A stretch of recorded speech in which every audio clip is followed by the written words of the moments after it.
This channel does not promote any violent, harmful, or illegal activities. All content provided by this channel is meant for an educational purpose only. Brought to you by Agilus Diagnostics. নিজেকে test করতে থাকুন।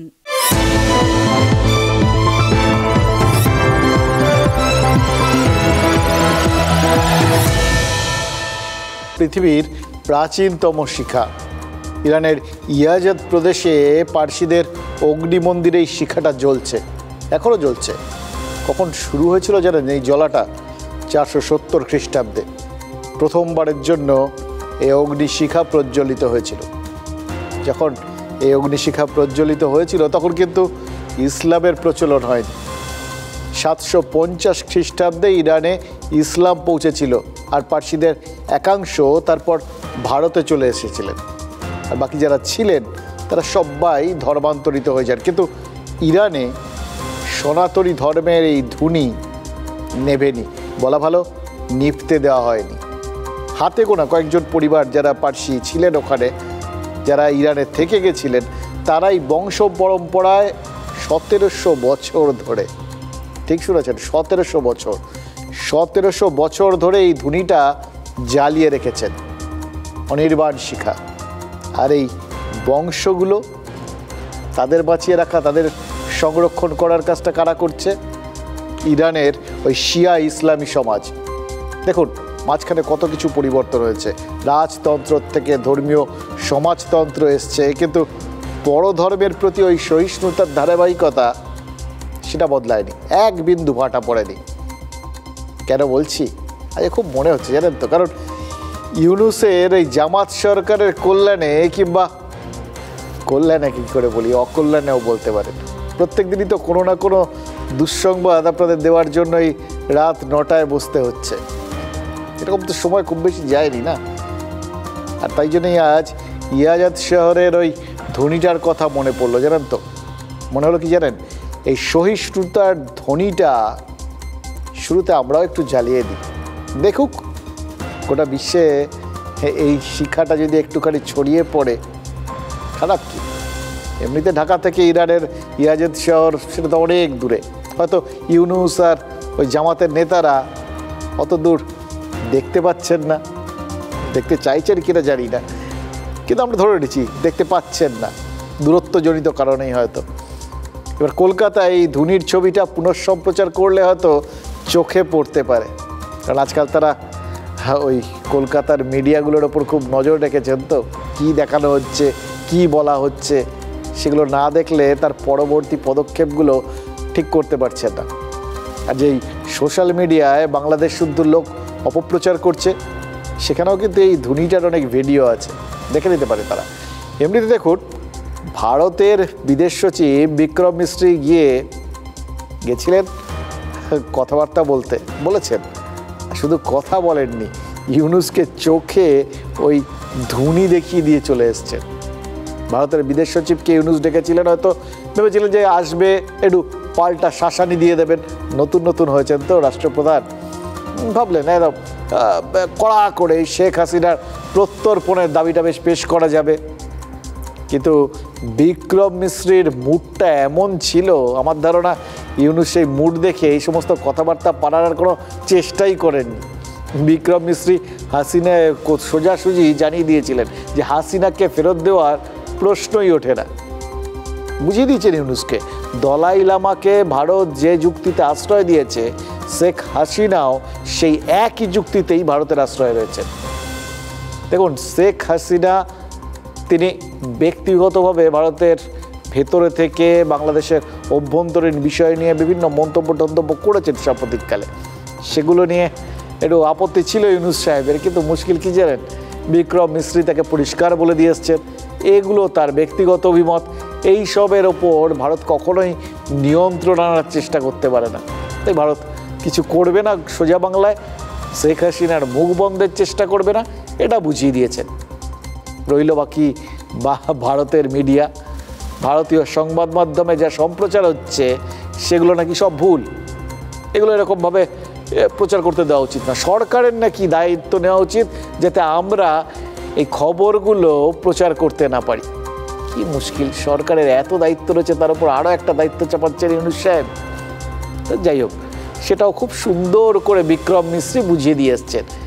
সংবাদ মাধ্যমে যা প্রচারিত হচ্ছে, ভারতীয় সংবাদ মাধ্যম যে খবরগুলো প্রত্যেক দিন দেখাচ্ছে, সেগুলোর দায় ভারত সরকার নেবে না, কিন্তু সেগুলোকে নিয়ন্ত্রণের চেষ্টাও ভারত সরকার করবে না, কারণ সংবাদ মাধ্যম তার একটা স্বতন্ত্র গোষ্ঠী, তাদের একটা দায়িত্ব আছে। পাশাপাশি আরেকটা জিনিস বুঝিয়ে দিয়েছে, এটা খুব ইন্টারেস্টিং।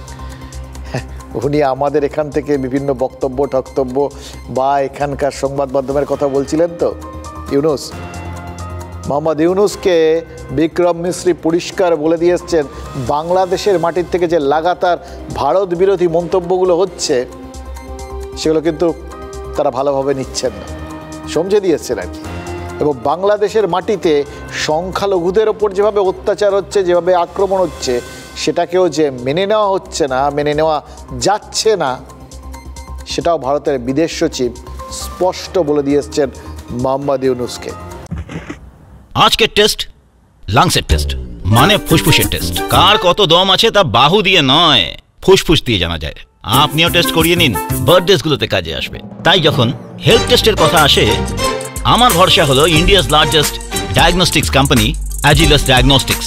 নিজেকে টেস্ট করতে থাকুন।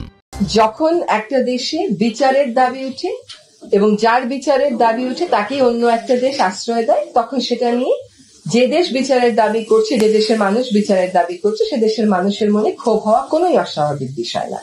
ভারতের মতন একটা বড় প্রতিবেশী দেশের সাথে ভারতও চাইবে সম্পর্ক স্বাভাবিক হোক, আমরাও চাইব সম্পর্ক স্বাভাবিক হোক। আমরা চাইবো যে কোনো দল বা কোনো ব্যক্তি কেন্দ্রিক সম্পর্ক কোনো প্রতিবেশীর সাথে আমাদের না হোক। সম্পর্ক হবে ভারতের জনগণের সাথে বাংলাদেশের জনগণের। সে দুই দেশের মধ্যে সম্পর্কের কালো মেঘ কাটবে না তা না। আমার কাছে মনে হয় যে এই ক্ষোভ প্রকাশের মাধ্যমেও কিন্তু আলোচনার একটা ক্ষেত্র তৈরি হয়। হ্যাঁ, এবং ভারতের সাথে তাদের যে পররাষ্ট্র সচিব এসেছিলেন, সেখানে সম্পর্কটা পুনর্মূল্যায়নের এবং নতুন করে যাত্রা শুরুর একটা প্রক্রিয়া শুরু হয়েছে। ঢোক গেলা কাকে বলে জানেন? ভদ্রমহিলাকে দেখছিলাম আর ভাবছিলাম কতটা ঢোক তাদের গিলতে হচ্ছে, এবং ভারতের জনগণের সাথে বাংলাদেশের জনগণের সম্পর্ক আবার নতুন করে স্থাপিত হবে, এবং তার মধ্যে যে শেখ হাসিনা নেই, কোথায় শেখ হাসিনা? প্রায় সেরকমই তো বললেন, মানে যেটা নিয়ে সব থেকে বেশি ভারতের দিকে আঙুল তোলা হচ্ছিল, সেটাকেই বাংলাদেশ ভুলে যেতে তৈরি। কখন এটা হয় বলুন তো? দায় পড়লে।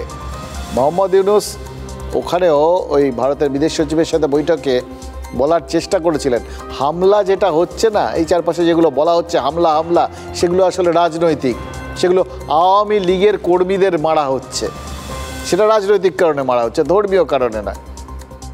কিন্তু মুশকিল হচ্ছে যে মিথ্যেগুলো বাংলাদেশে বসে নিজের চাটুকারদের সামনে মোহাম্মদ ইউনূস জোর গলায় বলতে পারেন, ভারতের বিদেশ সচিবকে তো সেটা বোঝানো সম্ভব না। চোখ রাঙানো তো ভুলে যান, এই গলার আওয়াজ শুনেই তো বুঝলেন। আর যে বলে গোয়েবেলস থিওরি কিছু কিছু ক্ষেত্রে কাজ করে, এটা সত্যি। সেই চেষ্টা হয়তো মোহাম্মদ ইউনূস চেষ্টা করছেন। দেখুন, সেটাতে ওই বললাম নিজের দেশে হয়তো সম্ভব, কারণ নিজের দেশে শুধু সে বারবার বলা তা তো না, প্রয়োজনে ওখানে বসে সামনে কেউ নেই, যারা আছে পাশে তারা সবাই চাটুকার, এই অবস্থায় চোখ ঠোক রাগানো সম্ভব। কিন্তু মিথ্যেকে সবসময় সত্যি প্রমাণ করা সম্ভব হয় না। সেই কবি বীরেন চট্টোপাধ্যায় বলেছিলেন না, চোখ রাঙালে না হয় গ্যালিলিও লিখে দিতে পারেন পৃথিবী ঘুরছে না, তবুও পৃথিবী ঘুরছে, ঘুরবেও। যতই তাকে চোখ রাঙাও, পৃথিবী তো ঘুরছে। আর ইউনূসের পৃথিবীও তো ঘুরতে শুরু করেছে। ভারতের বিদেশ সচিব তো ঘুরেই এলেন, আর আমেরিকায় সেখানে তো বাইডেন ঘুরে গিয়ে ট্রাম্প চলে এসেছেন। আরও এক জায়গায় ঘোরাঘুরি শুরু হয়ে গেছে, চট্টগ্রামের দুয়ারে আরাকান আর্মির ঘোরাঘুরিটাও শুরু হয়ে গেছে। এবার তার ফল কি? মাথা ঘুরতে শুরু করেছে কোথাও গিয়ে ইউনূসের। কি করে নিজের সীমান্ত বাঁচাবেন ভাবুন। আমাদের দেশের সীমান্তে উৎপাত করার কথা ভাবছিলেন, এবার তার বদলে নিজের দেশের সীমান্ত নিয়ে তার মাথা ব্যথা শুরু হয়ে গেছে। আর মাথা ঘোরা কি তার শুধু রয়েছে, বিএনপির মাথা নেই, বিএনপির মাথাও তো ঘুরতে শুরু করেছে, কারণ তারা নির্বাচন চাইছে। তাদের মনে হচ্ছে আরে এত কিছু হলো, কোথায় এবার ফাঁকা মাঠ, আওয়ামী লীগ পুরো পগার পাড়, শেখ হাসিনা ভারতে, আওয়ামী লীগের নেতারা সবাই হয় পালিয়ে গেছেন, নয় আত্মগোপন করে আছেন, পুরো ফাঁকা মাঠ। কোথায় তারা এসে ড্যাং ড্যাং করে ওই সিংহাসনে বসে যাবেন, তার বদলে কোথা থেকে কে ইউনূস এসে এখন সরকার চালাচ্ছেন, এবং তার মানে অন্য কিছু সরে যাওয়ার কোনো আগ্রহই নেই, ইঙ্গিতই নেই। এটা তো হতে পারে না। বুঝতে পারছেন, সময়ের চাকাটা ঘুরতে শুরু করেছে।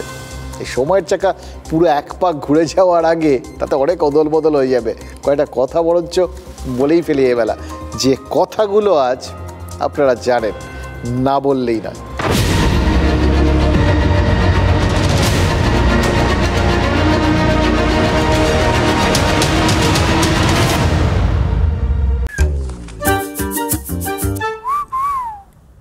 প্রতিদিন নিজেকে টেস্ট করতে থাকা উচিত, কারণ টেস্ট করেই মানুষ ফিট থাকতে পারে। তাই যখন হেলথ টেস্টের কথা আসে তখন আমি ভরসা করি India's largest diagnostics company Agilus diagnostics. নিজেকে টেস্ট করতে থাকুন। দুইজনাই বাঙালি ছিলাম, দেখো দেখি কাণ্ড খান। তুমি হলে বাংলাদেশি, আমায় বলো ইন্ডিয়ান। প্রতুল মুখোপাধ্যায় গিয়ে গেছেন। মোহাম্মদ ইউনূসের সিলেবাসেও বাঙালির কিন্তু এই দুই প্রকার ডেফিনেশনই ছিল, বাংলাদেশি আর ইন্ডিয়ান। এবার বাংলাদেশের মধ্যে যারা থাকেন তারা বাংলাদেশি, আর ভারতে যারা থাকেন মানে ভারতে যারা বাঙালি তারা ইন্ডিয়ান। এটাই স্বাভাবিক, সোজা সাপটা ব্যাপার। কিন্তু এর মধ্যেও একটা রাজনৈতিক ভাঁজ রয়েছে। বাংলাদেশে যখন যারা হিন্দুরা যারা রয়ে গেছেন, অথবা যারা আওয়ামী লীগ নেতা বা সমর্থক, তারাও এখন ইন্ডিয়ান। বিশিষ্ট বুদ্ধিজীবী আছেন না, এই তত্ত্বাবধায়ক সরকারের মধ্যে আছেন আসিফ নজরুল, তিনি তো টানা প্রচার করে গেছিলেন বাংলাদেশ নাকি ইন্ডিয়ানে ছেয়ে আছে, বাংলাদেশের চাকরিতে নাকি 26 লাখ ইন্ডিয়ান রয়েছে। ভাবা যায়, 26 লাখ, 26 জনকেও এইভাবে বার করতে পারেননি। পরে অবশ্য হিসেব টিসেব দেওয়ার রাস্তায় আর হাঁটেননি, কিন্তু গণ অধিকার পরিষদের নেতা আরেকজন, তিনি তো আরেক কাঠি ওপরে, তারেক রহমান, তিনি আসিফ নজরুলের এই পর্দা ফাঁস হতে দেখেও কিছু শেখেননি। তিনি সরাসরি অভিযোগ করেছেন যে চট্টগ্রাম অর্থনৈতিক অঞ্চলে নাকি অনেক ইন্ডিয়ান রয়েছে, এবার তাদের নাকি লাথি মেরে ইন্ডিয়ায় তাড়িয়ে দেওয়া হবে। এবার তার যে এই মিথ্যে কথাগুলো এবং এর পেছনের যে অভিসন্ধিটা, এরা না অদ্ভুত একটা দুনিয়ায় বাস করে, ভাবে কেউ তাদের এই মিথ্যেগুলো ধরতে পারে না, বা কেউ তাদের অভিসন্ধিটা ধরতে পারে না। এর চট্টগ্রামেই কিন্তু তাদের এই যাবতীয় অভিসন্ধি পাল্টা ধাক্কা খেতে শুরু করেছে। দেখুন, এটা ভাবতে পারেন যে এই ছেলেটা, এর অল্প বয়স, প্যান্ট শার্ট পরা, ঝকঝকে চেহারা, এও মনে মনে এরকম মৌলবাদী হতে পারে? হবে না কেন বলুন তো? একবার জিন্নার কথা মনে করুন, তিনিও তো কোট প্যান্ট পরা, চুরুট্টারা ব্যারিস্টার ছিলেন, ঝকঝক করে ইংরেজি বলতেন। ডিরেক্ট অ্যাকশনের ডাকটা কে দিয়েছিল? তিনিই তো দিয়েছিলেন। ভারত ভাগ কে করেছিল? তিনিই করেছেন। এবার তারেক রহমান তাহলে আর নতুন কি বলবেন? কিন্তু একটা মজার ব্যাপার কি জানেন, এই তারেক রহমানের এত রাগ থাকতে পারে, কিন্তু তারেক রহমানের উপর প্র্যাকটিক্যালি রাগ করে লাভ নেই। তারেক রহমানের এ সমস্ত না বলে উপায় নেই। বলবেন কি? নর্মাল কোর্সে তারও ইচ্ছে একটা কোথাও গিয়ে তিনি ক্ষমতা পাবেন, একটা কোথাও চেয়ারে বসবেন, নেতা হবেন। এবার মুশকিল হচ্ছে নর্মাল কোর্সে নেতারা কি বলেন, আমি তোমার এই উপকার করব, আমি তোমার এই উন্নতি করব, এখানে এই করব। সেসব বলার তো মুরদ নেই, ইনফ্যাক্ট বলার মতো পরিস্থিতিই নেই। গোটা দেশটা আস্তে আস্তে রসাতলে যাচ্ছে, সেটা তো বুঝতে পারছেন। এবার সেখানে যদি মানুষের যে রাগ ঠাকগুলো আকাশ ছুঁতে চলেছে, যে মানে যাবতীয় খাবার দাবার সব কিছুর দাম যেভাবে আকাশ ছুঁচ্ছে, যেভাবে এই শিক্ষা সংস্কৃতি সব লাটে উঠছে, সেখানে লোকজন যে উল্টে রাখতে শুরু করেছেন সেটা তো তিনিও বোঝেন। সুতরাং তার একমাত্র উপায় কি? ওই সবাই যে সুরে এখন গা ভাসাচ্ছে, তিনিও সেই সুরেই গা ভাসাচ্ছেন, ভারতীয়দের নামে গালাগাল দেওয়া। এবার ভারতীয়দের নামে গালাগাল দিয়ে তার আগে ভারতীয়র ডেফিনেশনটা বাড়িয়ে নেওয়া, এটা তো শুধু মোহাম্মদ ইউনূসের এজেন্ডা নয়, এদের প্রত্যেকের এজেন্ডা।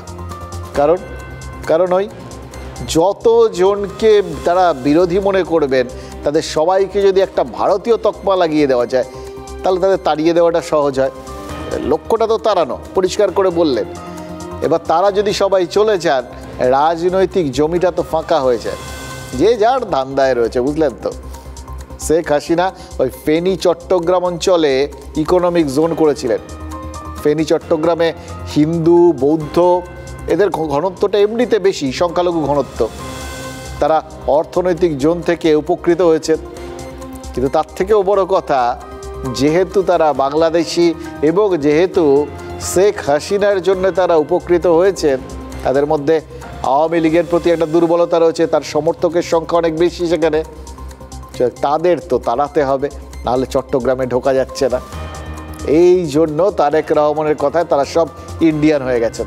আসিফ নজরুলের মতো তিনিও তাই একটা থিওরি বার করে ফেলেছেন, হিন্দু বৌদ্ধ ব্যবসায়ী যারাই আছেন তারা সবাই ভারতীয়। তাদের তাড়াবেন আর তাদের বাজারটা দখল করবেন, ব্যবসাটা জবরদখল করে নেবেন। মানে বাংলাদেশে একটা জিনিস পরিষ্কার বুঝতে পারছেন তো, এতদিন অবধি রাগ ঠাগ হচ্ছিল, এখন ভালো করে শুনুন, আপনাদের সবারই মনে মনে কিন্তু করুণাই হবে। কারণ একটা দেশ, সেখানে এত কষ্ট করে তারা সব ভাবলেন যে পরিবর্তন হবে, সাধারণ মানুষের কিছু উপকার হবে, তার বদলে কি হলো? মোল্লা থেকে বেনিয়া সবাই ধর্মটাকে সামনে রেখে এখন লুটে পুটে খাওয়ার চেষ্টা চালিয়ে যাচ্ছে। বাংলাদেশ থেকে ইন্ডিয়ান তকমা দিয়ে যদি হিন্দুদের তাড়ানোর চেষ্টা হয়, তাহলে এটা তাদের মাথায় নেই যে ভারতের ওপর শরণার্থীর ঢল নামতে পারে।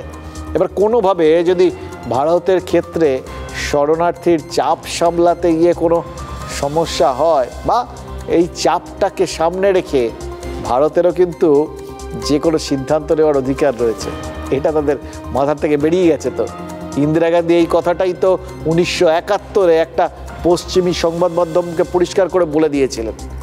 তারেক রহমান এটাও দেখে নিতে পারেন, সোশ্যাল মিডিয়ায় সাক্ষাৎকারটা এখনও আছে। তবে তার আগে আমরা তাকে বলবো অতটাও যেতে হবে না, পেছনে যাওয়ার দরকার নেই। এই মনমোহন সিং আর নরেন্দ্র মোদীর পরামর্শটা একবার শুনুন। মনমোহন সিংয়ের নীতি ছিল লুক ইস্ট, আর নরেন্দ্র মোদী বলেছেন গ্লোবাল সাউথ। আর বাংলাদেশের যারা হিন্দু মাত্রে ইন্ডিয়ান এই তত্ত্বটাকে কপচাচ্ছেন, তাদের এই দুটোকে মিলিয়ে একটু সাউথ ইস্টে তাকানো দরকার। আর এক ধরনের বাঙালি তারা দেখতে পাবে, এটা এখন তাদের জন্য আরও বেশি করে দেখা উচিত। ওই নিজেদের ওই যে ইন্ডিয়ান বলছেন সেই ইন্ডিয়ান না খুঁজে এই বাঙালিদের, এরা বাঙালি, এরা মগ, ঘটি বাটি মগ। প্রাচীন প্রবাদটা বোধহয় বাংলাদেশের এই তারেক রহমানের মতো লোকেরা ভুলতে বসেছে। কিন্তু 80 অলক্ষে দাঁড়ায়ছে তারা, দিবে কোন বলিদান, এই রকম একটা বার্তা যদি এখন কোথাও গিয়ে বাংলাদেশের দক্ষিণ পশ্চিম থেকে উঠতে শুরু করে, কারণ সেখানে মগ বাহিনী এসে উপস্থিত হয়ে গেছে, তখন কি করবেন? আরাকান আর্মি নাফ নদীর পূর্ব পাড়ে দাঁড়িয়ে রয়েছে, আর টেকনাফে বিস্ফোরণের পর বিস্ফোরণের শব্দ শোনা যাচ্ছে। এইটা কিন্তু মোহাম্মদ ইউনূসের সিলেবাসে ছিল না, জানেন তো। সিলেবাস থেকে তিনি মায়ানমার চ্যাপ্টারটাই বাদ দিয়ে দিয়েছিলেন। একদিকে মাথা ঠুকছিলেন পাকিস্তানে, আর আরেকদিকে বিষোদ্গার করছিলেন ইন্ডিয়ার দিকে। কিন্তু মাঝখানে মায়ানমার যে তাকে, তার চ্যাপ্টারে না থাকা মায়ানমার তাকে যে চ্যাপ্টা করে দেওয়ার ব্যবস্থা করে ফেলেছে, এটাই বোধহয় তিনি খেয়াল করে উঠতে পারেন। বাংলাদেশ আর্মি খবর রাখবে কি করে? তাই তো এখন পুলিশের কাজ সামলাতে হচ্ছে। ভাবুন, ছিল সেনা, হয়ে গেছে পুলিশ। এটা কতটা অধঃপতন সেটা তারাই ভাববেন আর কি। দেখুন, এই আরাকান আর্মি এরা হচ্ছে এথনো ন্যাশনাল গ্রুপ, মানে সাংস্কৃতিক জাতীয়তাবাদ থেকেই প্রতিরোধ আর্মির জন্ম। সে কারণেই রোহিঙ্গাদের সাথে এদের সংঘাত, কারণ রোহিঙ্গারা মুসলিম, আরাকান যোদ্ধারা বুদ্ধ। এবার রোহিঙ্গাদের এর আগে আশ্রয় দিয়েছে বাংলাদেশ, এটা আরাকান আর্মির রাগের একটা কারণ। ঠিক যে কারণে তারা রাগ দেখাতে যাচ্ছিলেন ভারতের ওপর, কেন তারা শেখ হাসিনাকে আশ্রয় দিয়েছে, সে একই কারণে তারা তো আবার পাল্টা রাগের শিকার হয়ে যাচ্ছে। আর দ্বিতীয় কারণ হচ্ছে পার্বত্য চট্টগ্রাম, বান্দরবন সহ যে পাহাড়ি অঞ্চলগুলো রয়েছে বাংলাদেশের ওই সীমান্ত অঞ্চলগুলো, সেখানকার উপজাতিগুলোর ওপর এতদিন তো চরম নিপীড়ন চলেছে। মায়ানমার সীমান্তে যে সমস্ত পার্বত্য জাতি রয়েছে তারা মূলত বৌদ্ধ অথবা নিজেদের উপজাতিক ধর্ম তারা অনুসরণ করে। এবার জামাতিরা তো তাদের ওপর ওই হিন্দুদের মতোই নির্যাতন চালায়। এবার তাদের পক্ষ নিয়ে এবার আরাকান আর্মি যদি চট্টগ্রামে উৎপাত শুরু করে তখন কি হবে? করতে পারে, কিন্তু অতীতে তাবড় তাবড় মুঘল সুবাদার ওই মগ দস্যুদের উৎপাতে চট্টগ্রাম ছেড়ে পালাতে বাধ্য হয়েছে। মগেরা এতটাই ডেঞ্জারাস। আরাকানের টেকনাফ সীমান্ত কিন্তু বললাম কার্যত অরক্ষিত, কারণ সেনা এখন গোটা দেশে পুলিশের কাজ করছে। হাসিনা বিদায়ের পর ওই জামাতের তাণ্ডবে তো পুলিশি ব্যবস্থাটাই ভেঙে পড়েছে। এটা ঠিক যে মোহাম্মদ ইউনূস যেটা বোঝানোর চেষ্টা করেছেন ভারতের বিদেশ সচিবকে, তার মধ্যেও কিছুটা হলেও সত্যতা আছে। ঠিক যেভাবে ওই সংখ্যালঘু হিন্দুদের ওপর নিপীড়ন চলছে, যেভাবে বৌদ্ধদের ওপর নিপীড়ন চলছে, ঠিক একইভাবে কিন্তু আওয়ামী লীগের যারাই রয়েছেন তাদের ওপর প্রবল নিপীড়ন চলছে। অসংখ্য আওয়ামী লীগ নেতা সমর্থককে ইতিমধ্যেই খুন করা হয়েছে। এমনকি আগের সরকারের তারা ঘনিষ্ঠ ছিলেন বা তাদের প্রতি তারা দায়বদ্ধ ছিলেন এই অভিযোগে বহু পুলিশকে খুন করা হয়েছে। পুলিশি ব্যবস্থাটাই পুরো ছত্রাক্ষার। ফলে দেশটা কিন্তু ইতিমধ্যেই মগের মুলুক হয়ে বসে আছে। আমরা দেখতে পাচ্ছি যে চট্টগ্রামে অভ্যুত্থান দানা বেঁধে উঠছে বারে বারে। সেখানে যেমন আরাকান আর্মির প্রেজেন্স রয়েছে, সেখানে যে সংখ্যালঘু হিন্দু তারাও কিন্তু এখন প্রতিরোধের রাস্তায় চলে গিয়েছে। এবং পার্টিকুলারলি চট্টগ্রামের একটা বৃহৎ অংশের জনজাতি তারা কিন্তু স্বাধীনতা চাইছে। এটা নিঃসন্দেহে বাংলাদেশের জন্য একটা বিরাট বড় সমস্যা।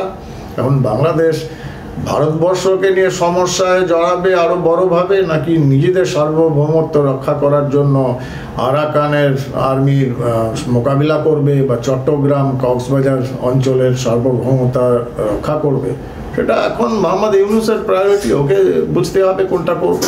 আরাকান আর্মি বাংলাদেশের সামরিক দুর্বলতার সুযোগ নিয়ে ওই নাফ নদীটাকে পেরোয় কিনা সেই আতঙ্কে এখন অনেকগুলো বিনিদ্র রাত কাটবে ইউনূসের, অন্তত যে কদিন ক্ষমতায় আছেন।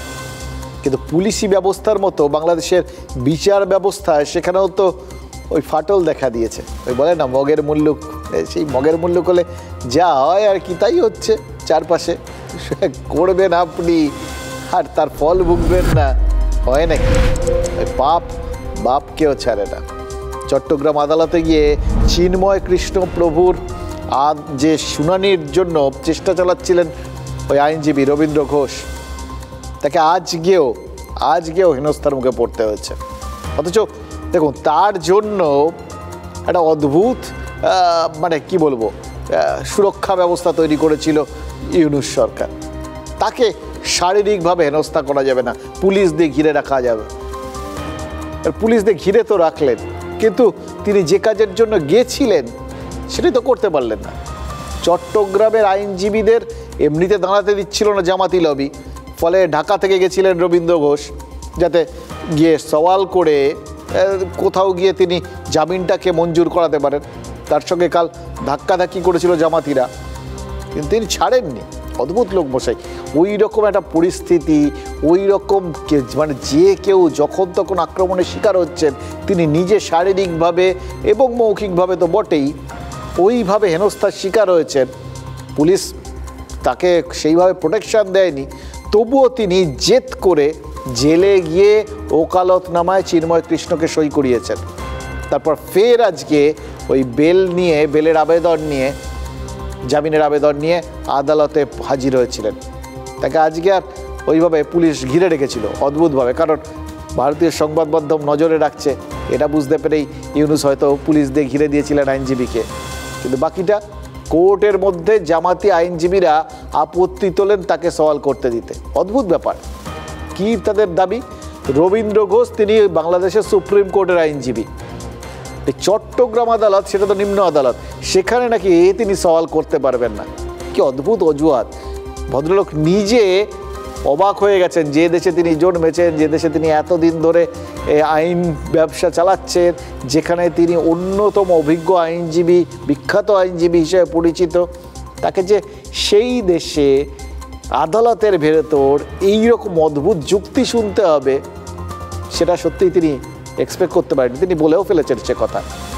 এবং সবথেকে বড় কথা কি জানেন, তার এই অজুহাত, মানে যে অজুহাতটাকে তিনি কিছুতেই মানতে পারছিলেন না, সেই অজুহাতের সামনে বিচারককেও মাথা নিচু করতে হয়েছে। তাকে আজকে সত্যি সত্যি ওখানে সওয়াল করতে দেওয়া হয়নি। আলটিমেটলি চিন্ময় কৃষ্ণ দাসের সাথেও কিন্তু আজকে দেখা করতে দেওয়া হয়নি। কিন্তু জামিনের মামলা তো এটা না, জামিনের মামলাটা এগিয়ে নিয়ে আসার, আবেদনটা এগিয়ে নিয়ে আসার মামলা ছিল। সেই মামলারও শুনানি হতে দেওয়া হলো না। চট্টগ্রামের ওই জামাতি উকিলরা বলছিল যে উনি তো দাঁড়াতে পারবেন না, তাকে দাঁড়াতে দেওয়া হবে না। তাকে কিভাবে করতে হবে না, স্থানীয় কোনো আইনজীবীকে তাকে সহযোগী হিসেবে নিতে হবে, তিনি থাকবেন, তার পেছনে তিনি থাকতে পারেন। এবার এটার ভেতরেও একটা চাল রয়েছে। এর আগেই তো এমন ওখানে ব্যবস্থা করে দেওয়া হয়েছে, এমন আতঙ্ক ছড়ানো হয়েছে, কে নামবেন, কে ওখানে চিন্ময় কৃষ্ণর হয়ে আইনজীবী হয়ে দাঁড়াতে রাজি হবেন। দাঁড়াতে রাজি হলেই তো তিনি আক্রান্ত হবেন। এর আগে তো হয়েছেন আক্রান্ত। এমনকি বারে গিয়ে, বার অ্যাসোসিয়েশনে গিয়ে সেখানে সভাপতি, সেক্রেটারিকে অনুরোধ করেছিলেন রবীন্দ্র ঘোষ, তারাও হাত ফুল দিয়েছেন, এসব হবে না, আমরা কি করে জানবো, যাকে খুশি আপনি ধরে রাজি করান। কোথা থেকে রাজি করাবেন ভদ্রলোক? সবাই যদি হুমকির ভয়ে এরকমভাবে পিছিয়ে যায়। আর তারপর এই সমস্ত দেখে মাঝখান থেকে বিচারপতি কি বলেছেন, ওই কোথায় জামিনের আবেদনের শুনানিটা এগিয়ে নিয়ে আসার জন্য আদালতের দ্বারস্থ হয়েছিলেন রবীন্দ্র ঘোষ, উল্টে আপাতত সেই শুনানিটাই পিছিয়ে দিয়েছেন। এখন জজ সাহেব আরেকটা পয়েন্ট ধরে বসলেন, উনি বলেন যে আরেকটা জুনিয়র লয়ার এই বারের, তার মানে চট্টগ্রাম বারের একটা লয়ার লাগবে। তো আমি তো অবাক হয়ে গেলাম, there is no provision of law, আর একটা লয়ার লাগার কথা না। আমি তো লয়ার সই করেছি, আমি ওকালতনামা নিয়েছি, আর একটা লয়ার তো লাগার কথা না জজ সাহেব। এবং অন্যান্য লয়ার যারা প্রসিকিউশনের লয়ার, মোর দেন 45 লয়ার চলে আসলো আবার একইভাবে। ওনারা এসেই বলতেছে যে না, উনি পারেন না, উনি এখানে এসে পারেন না, উনি এখানে লয়ার এঙ্গেজ করতে হবে। তারপরও আমি রিকোয়েস্ট করলাম সিনিয়র লয়ারদেরকে যে আপনারা থাকেন, আমরা আপনার লয়ার ফি আমরা দেব। আমি তো আর চট্টগ্রামে বারে প্র্যাকটিস করি না, আমি প্র্যাকটিস করি সুপ্রিম কোর্ট বারে। তো আমি তো সুপ্রিম কোর্টের বারের মেম্বার, বার অ্যাসোসিয়েশন যদি হয় সে সারা বাংলাদেশে মানে মুভ করতে পারে, এটা হলো আইন। বারবার ওনাকে বলা হয়েছে যে এই বারের এখন যে কোনো একজন আইনজীবী আপনি এনে ওকালতনামা দিয়ে শুনানি করেন, আমি আপনার জন্য অপেক্ষা করব। বাট উনি পরপর 3 বার আদালত এই মামলা শুনানির জন্য উঠেছেন, বাট উনি ব্যর্থ হয়েছেন, আনতে পারে নাই, যার কারণে বিজ্ঞ আদালত এই মামলাটা আগামী ধার্য তারিখ, যে তারিখ 2/1 সেদিন শুনানির জন্য রেখেছেন। সরকারের হস্তক্ষেপ বা সূক্ষ্ম আঁতাত বিচার ব্যবস্থার সঙ্গে প্রশাসনের একটা আঁতাত করে, যাতে চিন্ময় কৃষ্ণ কোনোভাবেই ন্যায্য বিচার না পায়, তার দিকে ব্যাপারটা এগিয়ে যাচ্ছে। আমরা জানি মিস্টার পরিতোষ ঘোষ, ওনাকে আমরা ধন্যবাদ জানাই কি উনি ঢাকা সুপ্রিম কোর্ট থেকে এসে ওনার জন্য হয়ে প্রস্তুত হয়েছিলেন, কিন্তু তার সত্ত্বেও এই টেকনিক্যাল গ্রাউন্ডকে ওনার লোকাল লয়ার নেই, অন রেকর্ড লয়ার নেই, পিছিয়ে দেওয়া হয়েছে। এটা খুব আনফর্চুনেট। তারা যদি উকিলরা মিলে যদি জজ সাহেবের সামনে, পুলিশের সামনে আরেকজন উকিলকে মারে, সেই উকিলের অপরাধ হচ্ছে সে একমাত্র এমন একজনের হয়েছে সওয়াল করছে যাকে তাদের পছন্দ না। বিচারের নামে যে প্রহসন হচ্ছে সেটা আমাদের আঘাত করছে, ব্যথা দিচ্ছে। মানুষের যেহেতু আবেগে আঘাত লাগছে, তাই এই বিষয়ে আমাদের ভারত সরকার কার্যকরী ডায়ালগ ওপেন করা উচিত, যাতে চায়ের কাপ আর জলের গ্লাসের ছবি দেখতে চাই না, আমরা দেখতে চাই সত্যি সেই জায়গাটা থেকে খারাপ খবর আসাটা বন্ধ হয়ে। চিন্ময় কৃষ্ণ দাসের সাথে বাংলাদেশের বিচারের নামে যেটা হচ্ছে সেটা প্রহসন ছাড়া আর কিছু বলা যায় না, এবং বিচার ব্যবস্থাকে সম্পূর্ণভাবে কন্ট্রোল করার চেষ্টা করা হচ্ছে, এমনকি কোনো লয়ারকে তার পক্ষে হয়ে দাঁড়াতে পর্যন্ত দেওয়া হচ্ছে। দেখুন, কৌশলটা কিন্তু স্পষ্ট বোঝা যাচ্ছে। যতই চেষ্টা করুন, যতই ওই পুলিশ টুলিশ দিয়ে ঘিরে ঠিরে রাখুন, আসল লক্ষ্যটা কি? চিন্ময় কৃষ্ণ দাসকে যতদিন সম্ভব বিনা বিচারে আটকে রাখা। কারণ প্রথম সওয়ালেই তো চিন্ময় কৃষ্ণের জামিন হয়ে যাওয়ার কথা, কারণ যে অভিযোগের ধারা তার বিরুদ্ধে দেওয়া হয়েছে সেগুলো তো উকিলের যুক্তির সামনে টিকবে না, সেগুলোকে তো তখন উড়িয়ে দেওয়া যাবে না। অবশ্য বিচারপতিরা যেভাবে চাপের সামনে মাথা নিচু করছেন তাতে কোনো কিছুই অবশ্য এখন এই ইউনুস জমানাতে অসম্ভব নয়। কিন্তু উকিল তো তখনই যুক্তি দেবেন যখন শুনানিটা হবে। এই টালবাহানাটা তো শুধু আদালতে হচ্ছে না, সব জায়গাতেই এই টালবাহানাটাই করা হচ্ছে। আর কেন করা হচ্ছে জানেন? এটা আসলে সময় কেনার চেষ্টা। যত বেশি সময় হাতে পাবেন তত বেশি সময় কুর্সিতে থাকতে পারবেন, সেই কুর্সি যেখানে পেছনের দরজা দিয়ে ঢুকে তিনি বসে পড়েছেন, যতদিন দখল রাখা যায় আর কি। এবার মুশকিল হচ্ছে এই পর্যন্ত তার ইচ্ছে তো ঠিক আছে, তার একটা ওই বললাম লোকের ওপর একটা প্রতিপত্তি রয়েছে, নোবেলজয়ী বলে কথা, তিনি এসছেন নিশ্চয়ই নিরপেক্ষ, খুব বিজ্ঞ মানুষ, কিন্তু এন্ড অফ দ্য ডে তাকে এবার তো লড়তে হবে রাজনীতির সঙ্গে। ওই বললাম বিএনপি তারা ছেড়ে দেবে কেন? তাদের ক্ষমতার স্বাদ তারা একবার পেয়েছে, এবার একবার রক্তের স্বাদ যে পায় সে তো রক্তের জন্য ছোক করে। মাঝখানের এই কয়েক বছর এই রক্তের থেকে তাদের দূরে থাকতে হয়েছে, মানে ক্ষমতার থেকে। ফলে তাদের এখন তো উদগ্র বাসনা তৈরি হয়েছে এই ক্ষমতার স্বাদটা আর একবার চাখার। তাই বিএনপিও নিজেদের রাজনৈতিক জমিটা গোছাতে শুরু করেছে। তাই তো দেখলাম গতকাল ঢাকার থেকে ওই আখাউড়া পর্যন্ত যে লং মার্চ হয়েছে সেটাও তো ওই লক্ষ্যেই। এবং ভাবুন কি অদ্ভুত বৈপরীত্য, কালকে ওই ঢাকা থেকে আখাউড়া পর্যন্ত এমনভাবে লং মার্চ করলো যেন এই দখল করে নিলাম বলে। প্রথমে বললো মানে বাংলা, বিহার, উড়িষ্যা সব দখল করে নেবে, তারপর তার উল্টো দিকে হাঁটা দিল, সেটা তো ঠিক আছে। এবার সবটা কিন্তু ভারত বিরোধী জায়গাটা করে রেখে দিয়েছে। আজ কি ঘোষণা করছে? আজ ঘোষণা করছে বিএনপির তরফ থেকে যে তারা বিজয় দিবস পালন করবে। এবার ভাবুন এই প্রথম কিন্তু এটা যদি যে মুহূর্তে বলা হলো ইউনুস আর জামাত জোটের সঙ্গে বিএনপির মতপার্থক্যটা কিন্তু স্পষ্ট হয়ে গেল। দুটো কারণ। প্রথম কারণ, জামাত ৭১-এর স্বাধীনতাকে মানে না। এবার ইউনুস তিনি জামাতের কথায় চলেন, সুতরাং ৭১-এর স্বাধীনতা তার কাছেও মূল্যহীন। বিএনপির তো অবস্থানটা সম্পূর্ণ উল্টো, তাদের পক্ষে সম্ভবই নয় ওই ৭১-এর মুক্তিযুদ্ধকে অস্বীকার করা।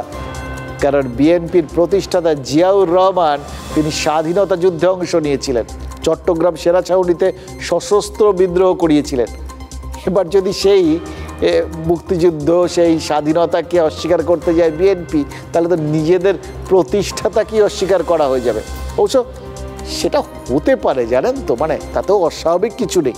যেভাবে যাদের জন্য স্বাধীনতা পেল সেই ভারতকেই যখন অস্বীকার করার চেষ্টা করছে বাংলাদেশ, তখন বিএনপি তার প্রতিষ্ঠাতাকেও চাইলে অস্বীকার করে দিতেই পারে। তবে আপাতত সেটা সম্ভব হচ্ছে না, এখনও খালেদা জিয়া রয়েছেন তো, আর তাই জন্যেই এখন স্বাধীনতার ভাগ বিএনপিও দাবি করে বসেছে। তারা স্বাধীনতার মানে তা ভাগ দাবি করছে, আবার ক্ষমতার ভাগও দাবি করছে। আর তাই জন্যই তারা মনে করছে যে ইউনুস সরকারের উচিত অবিলম্বে নির্বাচন করা, যাতে গণতান্ত্রিকভাবে নির্বাচিত সরকার হিসেবে তারা ওই সিংহাসনে বসতে পারে। আসলে ঠিক একইভাবে তো চাপটাও তো আসছে, চারপাশ থেকেই আসছে। বেচারা এমন চাপ, ইউনুস সাহেব ওই বললাম না চিড়ে চ্যাপটা না হয়ে যান। দেখুন এই যাবতীয় কিছু আজকের দিনটায় হচ্ছে, জানেন আজকের দিনটা খুব ইন্টারেস্টিং, অন্যরকম। 12-12-24, এবার 12 আর 12 যোগ করলে 24ই হয়। ইতিহাসে আজকের দিনটা আরও কিন্তু একটা অদ্ভুত উল্টোমুখী মাহাত্ম্য রয়েছে।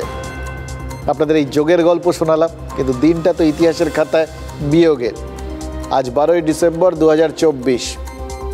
খেয়াল করলাম আজকের দিনে মানে এই 12ই ডিসেম্বর কলকাতার থেকে দিল্লিতে সরে গেছিল দেশের রাজধানী, তখন 1911 সাল। সে বছরই বঙ্গভঙ্গ রদ হয়েছিল এই আজকের দিনেই। এবার বঙ্গভঙ্গ রদটাকে বাংলাদেশের বেশ কিছু মুসলিম স্কলার তারা নিজেদের ক্ষতি বলে মনে করেন। তাদের মধ্যে অন্যতম ভণ্ড স্কলার, ক্রমাগত স্কলারদের মধ্যে মিথ্যে কথা বলার চল থাকাটা ঠিক উচিত না, কিন্তু যাই হোক, যিনি ক্রমাগত ভুল ভাল বলে বাংলাদেশের মানুষকে বিপথে চালিত করার চেষ্টা করে এসছেন, আসিফ নজরুল তাদের মধ্যে অন্যতম। তার মতে কি বঙ্গভঙ্গ রদে মুসলিম সম্প্রদায়ের ক্ষতি হয়েছিল। এবার এটা কিন্তু গোটা সম্প্রদায়ের ভাবনা নয়, এটা মুষ্টিমেয় কিছু মৌলবাদীর ভাবনা, আর ভাবনার নেপথ্যে লুকিয়ে রয়েছে চরম ধর্মীয়করণের বীজ। এ নিয়ে আমাদের দেখুন সত্যি কথা বলতে কি আজকের দিনে দাঁড়িয়েও কিচ্ছু বলার নেই। তারা তাদের দেশ নিয়ে তাদের দেশে বসে যা খুশি ভাবুন, আমরা কি বলতে পারি, আমাদের কিচ্ছু আসে যায় না। তবে আজকের তারিখ মানে 12ই ডিসেম্বর 1911 সালে এই দিনে দেশের ম্যাপটা কিন্তু অন্যরকম ছিল। তখন অবিভক্ত ভারতের মধ্যেই ছিল বাংলাদেশ, মানে চট্টগ্রাম, রাজশাহী, খুলনা সব আমাদেরই ছিল। অবিভক্ত বাংলাও বলতে পারেন। 47-এর স্বাধীনতার পর পাকিস্তানের সঙ্গে ছিল পূর্ববঙ্গ, আর শেষ পর্যন্ত 71-এ আমাদের সেনাবাহিনীর সাহায্যেই স্বাধীনতার স্বাদ পেয়েছিল ওপার বাংলা, জন্ম নিয়েছিল স্বাধীন বাংলাদেশ। এবার বুঝতে পারছেন, যারা বলে, যারা প্রচার করার চেষ্টা করে যে ভারত ওই চট্টগ্রামের দিকে তাকাচ্ছে, এই দিকে তাকাচ্ছে, ওই দিকে তাকাচ্ছে, খুলনার দিকে তাকাচ্ছে, তারা বিকৃত মস্তিষ্ক মিথ্যাবাদী। তারাই তো জন্ম দিল, আমরা তো দিলাম, আমরা নেওয়ার চেষ্টা করি না। ওই দেশেরই কয়েকজন বিকৃত মস্তিষ্ক স্বার্থপর ধর্মান্ধ মানুষ একই সঙ্গে তারা কলকাতা দখল করবেন বলেছিলেন। বললাম 4-5 দিন তো পেরিয়ে গেল, কলকাতা কেন দখল তো করার পথে আসতেই পারেনি, সেটা ছেড়ে দিন। উল্টে কক্সবাজারের কাছাকাছি মায়ানমারের আরাকান বাহিনী পৌঁছে গেছে। এবার কি হবে, পরে তাকাবি কলকাতার দিকে, আগে নিজেদের কক্সবাজার সামলা। কক্সবাজার দখল করার পরিস্থিতি দেখুন এই মুহূর্তে হবে কি হবে না সে তো পরবর্তী সময় বোঝা যাবে, কিন্তু রোহিঙ্গা অনুপ্রবেশ আর আইন শৃঙ্খলা নিয়ে মাথা ব্যথাটা যে বাড়বে এটা বোঝার জন্য সময়ের দরকার নেই, আর তাতেও আমাদের নাক গলানোর প্রয়োজন নেই। আমরা জাস্ট একটু মনে করিয়ে দিলাম আর কি, এই পরে ভাববি বাংলা, আগে চট্টগ্রাম সামলা। দেখুন দেশভাগের সময় 71-এর স্বাধীনতার পর আরও বহুবার ওপার বাংলা থেকে লাখো বাঙালি এপারে চলে এসেছিল। ভিটে মাটি ছেড়ে আসার কয়েকটা কারণের মধ্যে সবথেকে বড় কারণ কি ছিল? ধর্মীয় অবস্থান। বিস্তৃত ইতিহাসের মধ্যে যাচ্ছি না, একটা জাস্ট ছোট্ট পরিসংখ্যান দিই আপনাদের। 47-এর স্বাধীনতার সময় তৎকালীন পূর্ববঙ্গে হিন্দুদের আধিক্য ছিল প্রায় 30%। 71-এ স্বাধীন বাংলাদেশেও হিন্দুদের সংখ্যা কত ছিল জানেন? প্রায় 27% কাছাকাছি। সেই সংখ্যাটা আজ কত? কমতে কমতে 7%। এত বড় সংখ্যা গেল কোথায়? দেখুন পাকিস্তানে যেভাবে উগ্র মৌলবাদীরা ধর্মান্তরণ করছে, কনভার্ট করাচ্ছে, জোর করে হিন্দুদের মুসলমান করানোর অভিযোগ উঠেছে, বাংলাদেশে কিন্তু এতদিন সেই অভিযোগটা সেভাবে ওঠেনি। এর একটা কারণও একটা রয়েছে, সেটা বুঝতে পারবেন যখন দেখবেন এই ভিডিওটা।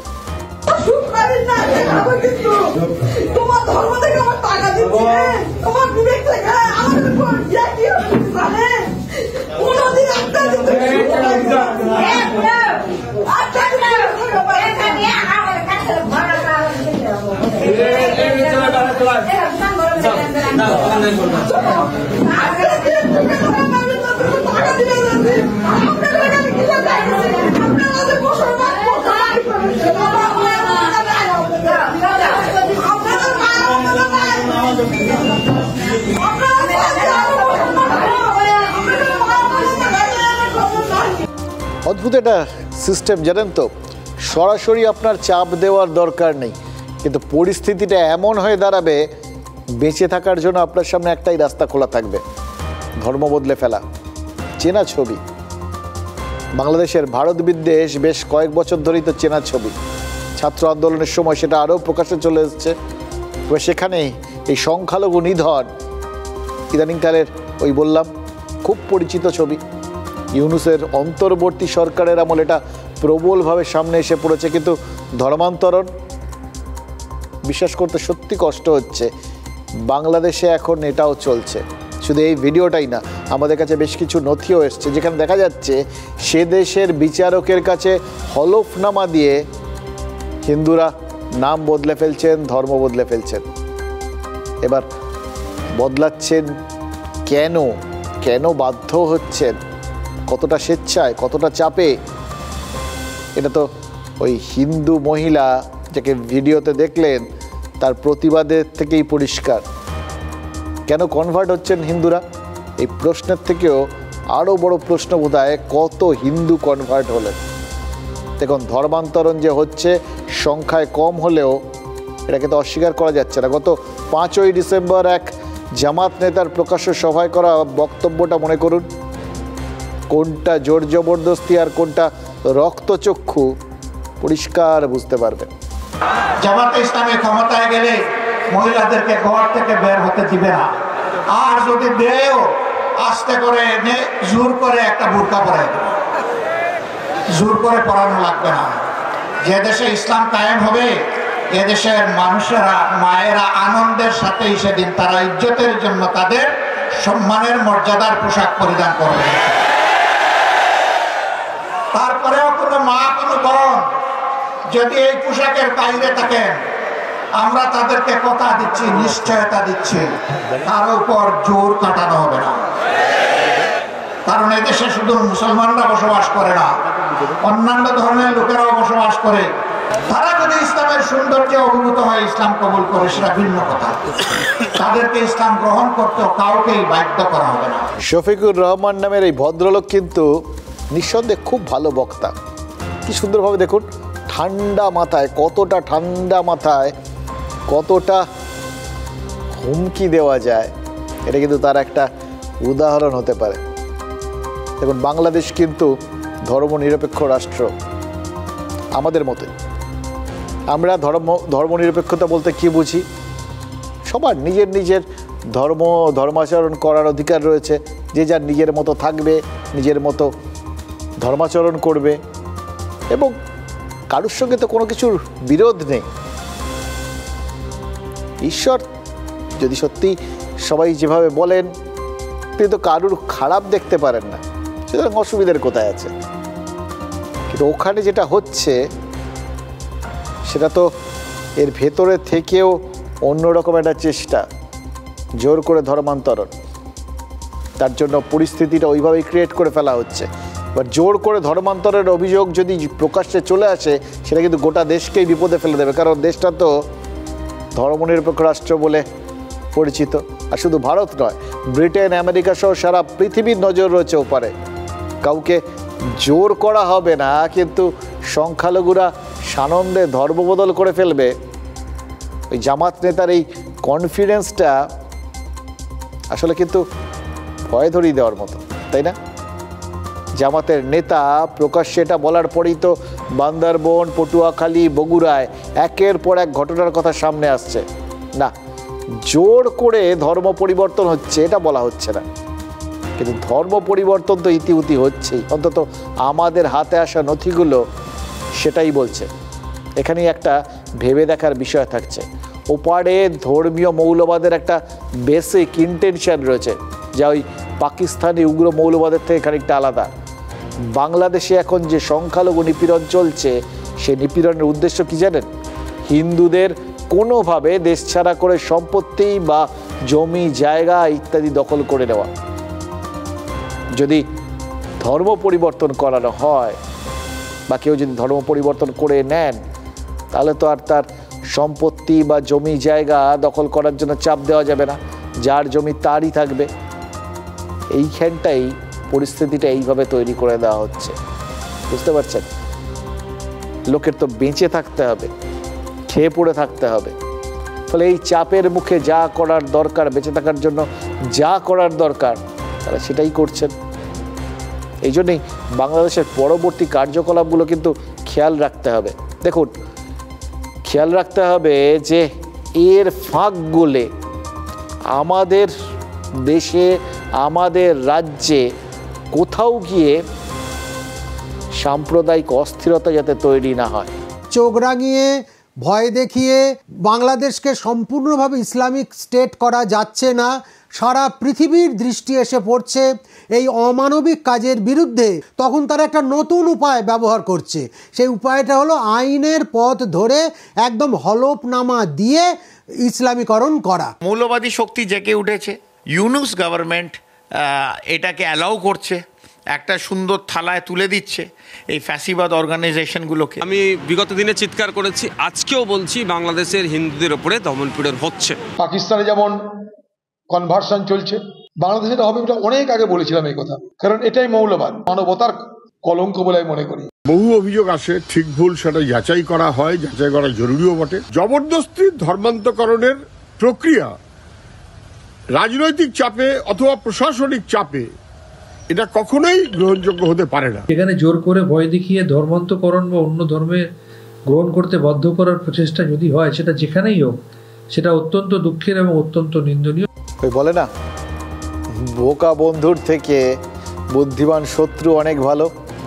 ছোটবেলা ওই প্রবাদ প্রবচন থাকতো না সিলেবাসে, পরীক্ষার জন্য কেউ সেগুলো মুখস্থ করতো, আর কেউ কেউ এই প্রবাদ প্রবচনের মানেটা মনের মধ্যে ঢুকিয়ে নিত।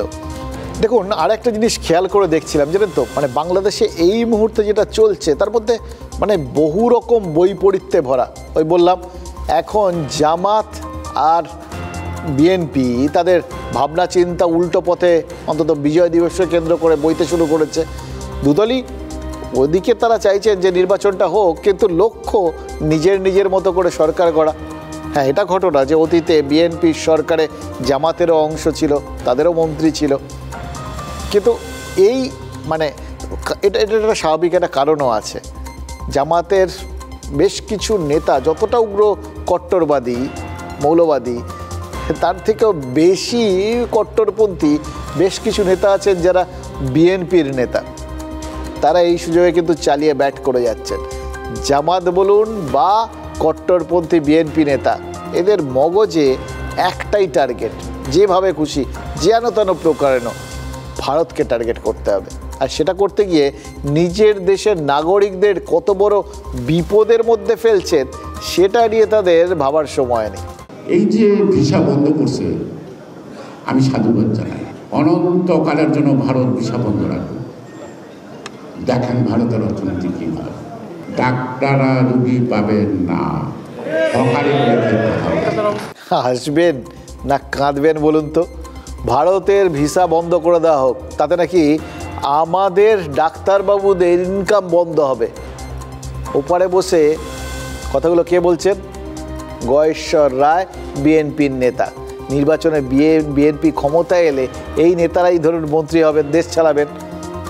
তাদের দেশ তারা কিভাবে চালাবেন সে তারাই চালান, আমরা ওটা নিয়ে মাথা ঘামাচ্ছি না। কিন্তু একটু তলিয়ে ভাবুন তো, বিএনপি মনে প্রাণে চাইছে যাতে আমাদের ডাক্তাররা ভাতে মারে। এবার সেটার জন্য তাদের দেশের রোগীরা, তাদের দেশের মানুষরা চিকিৎসা না পেয়ে মরলে মরুক, এটাই তো বক্তব্য। দেখুন, তারা খুব ভালো করে জানেন যে তাদের এই দাওয়াইয়ে এই দেশের ডাক্তারদের কিছু হবে না, কিন্তু কাদের হবে? কারা বেঘরে মারা পড়বেন? বাংলাদেশি মানুষজন। চিকিৎসার জন্য এখনও তো তাদের এখানেই আসতে হয়। ওই যে রিজভির কথা বলছিলাম, বিএনপির নেতা, তার বুকেও কিন্তু যে হাড়টা এখনও ধুকপুক করছে সেটা ভারতের ডাক্তারবাবুদেরই কৃতিত্ব। এই বিএনপি নেতা বাংলাদেশের আসলে বন্ধু না শত্রু সেটা কিন্তু বাংলাদেশেরই বিচার করে দেখতে হবে। তবে হ্যাঁ, এটা ঘটনা, এই ধরনের একের পর এক কথাগুলোর মধ্যে না আমরা একটা কমিক রিলিফ পেয়েই চলেছি, তারই একটা এক্সপেকটেশান তৈরি হয়ে গেছে আমাদের। আজকে কিছু হলো না, আজকে একটা কিছু দিল না, এটার অবশ্য চলছে ধারাবাহিকভাবে, একটা সিরিজের মতো চলছে। বিএনপি নেতাদের থেকে অনুপ্রাণিত হয়ে বহু সংগঠনের নেতা এরকম প্রলাপ বকছে।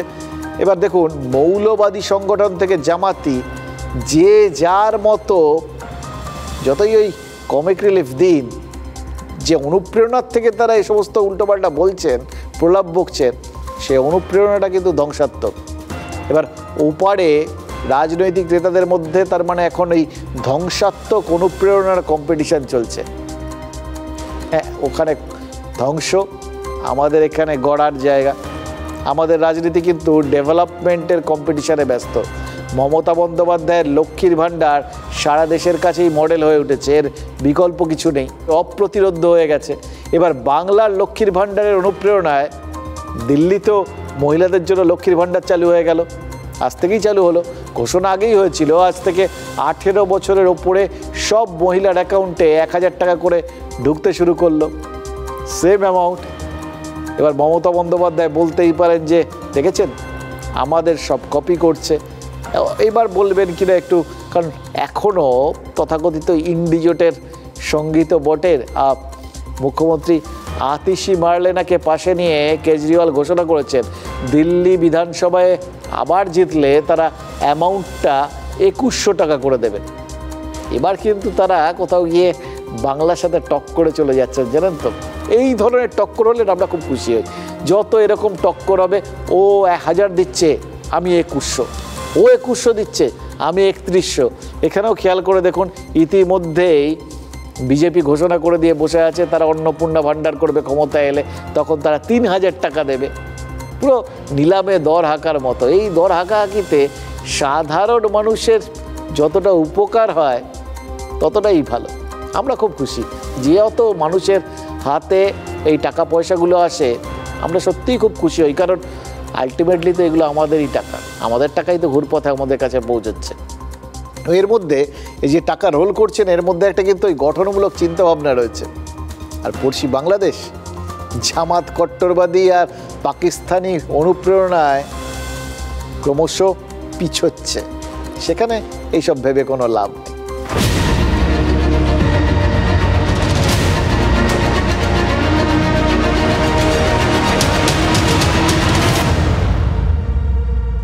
ব্রট to you by Agilus diagnostics. নিজেকে টেস্ট করতে থাকুন।